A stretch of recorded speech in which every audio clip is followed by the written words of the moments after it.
Hey, it's Thomas Mulready from Cool Cleveland. We are here with Ben Smith from Splice Cream. You got both though, right? You got your splicing and you're serving up ice cream. I am. It's all in exchange for your story. Exactly. So you are doing mobile recording, which is kind of an old concept. It goes way back to the beginning of time. But you're also doing oral histories of people in the neighborhoods. Talk about that.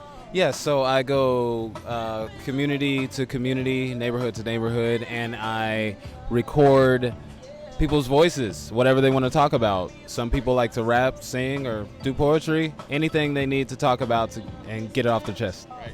And you're also working with musicians, and you can record here, and you can also go direct to disc, direct to vinyl, is that right? Absolutely. I can record you straight onto a 45, and you can walk away with it right now. All right, we're going to have to take you up on that. Ben, real nice to meet you. Good luck here at Ingenuity Fest. Thank you so much. Great to meet you as well. Cool. Hey, it's Thomas Mulready from Cool Cleveland. We're here at Ingenuity Fest.